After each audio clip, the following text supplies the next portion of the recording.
And now, you know, welcome to The View, and we're all really excited because it's Elizabeth's birthday.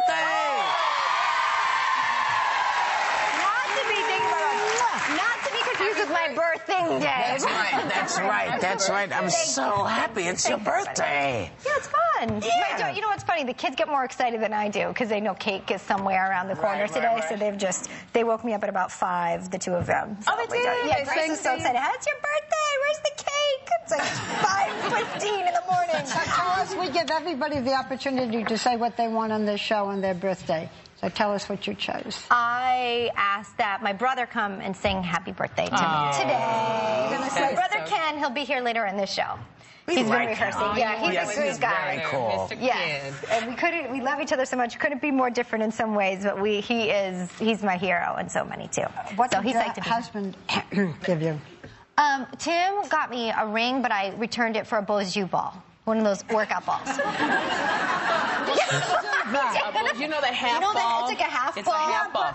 That's a disgrace. That's the difference between when you're dating someone and when you've been with them for a long time when you first, because he would have given me anything early on. Thank you. He gave you jewelry and you exchanged for exercise. I was like, you know what, can I return this for a workout ball? My mother used to, whatever my father gave her, my mother would say, oh, well, that's nice, but I really want... And he stopped giving her things. Oh, yeah. Yes, that's a bad thing to do. You have to know how to accept it. Yes. That's right, even if you don't want it, you got to know how to return it and ask him if he kept the receipt. But then your husband's looking at, you know, I went and picked out this lovely piece of jewelry for my wife because I love her. They don't go through that when they're buying you a Beaux ball. Yeah, he's like, what was I supposed to think? I can't get you a Beaux ball. And then you think, oh, you think I'm telling you to work out more. He's like, there's so much attached to that gift. Why would I? Next time he's going to give you a vacuum cleaner. Exactly. He knows I won't use that. Yeah, really. So he'll give her stuff that she knows that she wants to use. But, you know, people.com wishes you a happy birthday. And the website has a fun fact about you. I don't know if it's true. I'm just repeating what I'm hearing.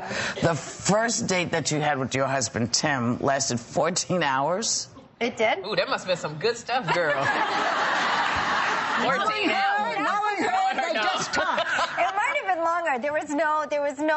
nothing. No. That's good. No, it actually was. Crawl to first base. It's interesting. We did sleep next to one another outside. We had been outside all day. We did like driving range, ice cream, went to a football game, got on the BC football field. It was like a young, innocent college first date. And then we ended up talking for a long time at night, walking around campus. There was a kiss in between. And then we went to go back into the dorm, but the keys shut off at 2 a.m. at Boston College. Okay. We went to go use our keys to get back in the dorm room separately. We were headed to separate rooms. Of course. And we were.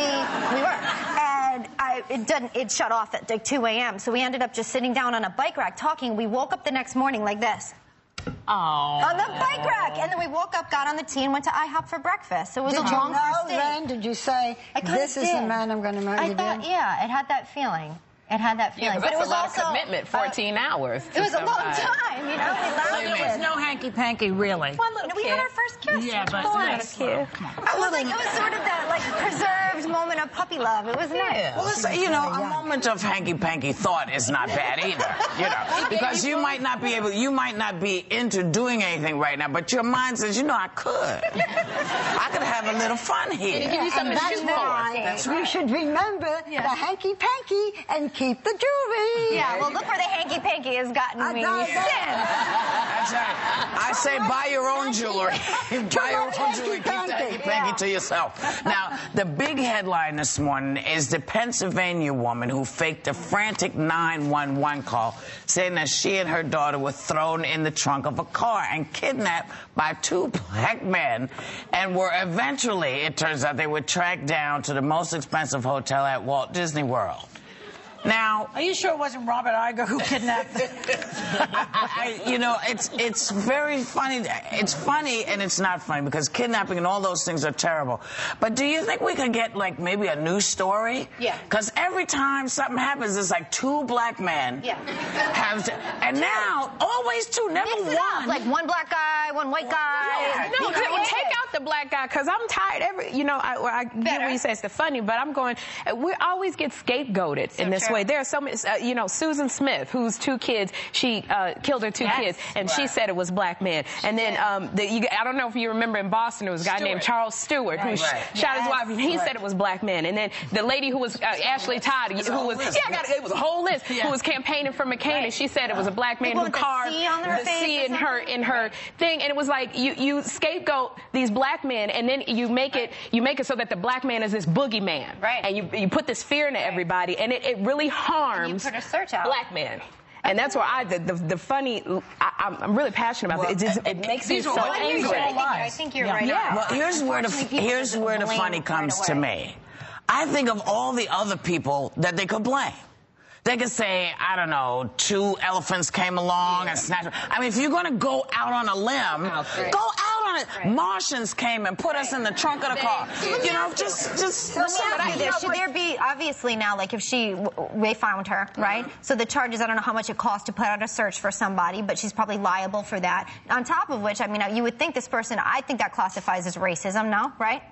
So I think if you're accusing... But Whoopi's point, which is funny, is, to me, it's racism, and there may be reasons for it. But your point is, you're not upset at the racism. You're upset that she wasn't more imaginative. Well, yeah. I mean, because when you start looking at that list of people in the last 4 or 5 years, I kind of think, well, isn't there anybody else that might have... Because this is not part of our MO. When you look up crime that we may be blamed for committing, kidnapping is not... You know, that's not something you would...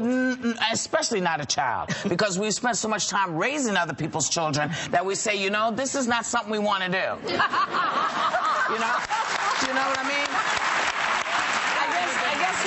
I guess a lot of people are going to be very annoyed that I'm sort of making this light. And I'm making it light only because it is one of those things where at some point when things happen, no one is going to go searching. Because they're not going to believe it. Crying wolf. You know, that's exactly I have a son who's 4 years old who will be a black man. I have a brother who's in his late 40s. And that concerns me. Who's a black man who has been on the ground, who's been on the ground being searched because someone thought they saw something. It just, I would like people to be more imaginative. If you want to be kidnapped by somebody, be kidnapped by somebody nobody can find. But they pick the black guys because they know that they will be believed. What about that? It feeds into that whole fear. But at this point, it has been such a lie so often, particularly with this kind of thing, that you would think... This is like the easy... It's an easy thing to go to. Like they say Italians, oh, you must have somebody in the mob in your family. It's like a stereotype. Yeah, but they never say Italians snatch people. Because you don't get scared. And they put them in a block of cement. But see, now, if she had done that... That takes too much work. Because that's the cement, that's it. But we also have it with Jews, with people saying Madoff, oh, yeah, Jewish, because, you know, they're the ones who want the money. You know, we have these cliches. And to some degree, with the black men, to some degree, you know, it has been true. The stereotype of Madoff is interesting, Barbara, because it was Jewish victims. So in a way, it's mitigated the... But you also don't have a ton of cops out there now trying to find 2 black men who did this. So you're right. Now, the black men, they all look the same. They've got now... They all look like somebody we know. But the thing that you just brought up, Barbara, I just got this visual based on what you said. You never see groups of cops going looking for little Jewish men who might have... You know, you just don't see it. With the black men, when you see the pictures of black men committing crimes, that's a cliche. The cliche with Jews is, you know, is money. Well, the greatest thing is that Jerry said that the girl is safe. The cops are too scared to go after the Italians. You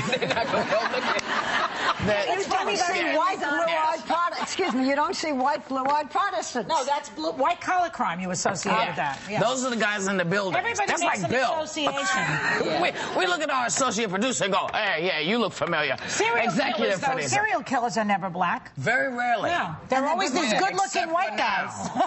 So, now, when we come back, we're going to come back with more stuff, but we're going to come back with a really interesting story about John and Kate +8. We'll be right back. And the topic on The View the other day was interesting. They were discussing whether all men ever think about is sex. I don't know if that's... I don't think that's necessarily... I think some men maybe... Well, here, take a look at the clip. For men, sex is like air. It's like breathing air, sex. They think about it all the time. But that's what you're saying. Is sex, how sex important is sex? Is it always on your mind?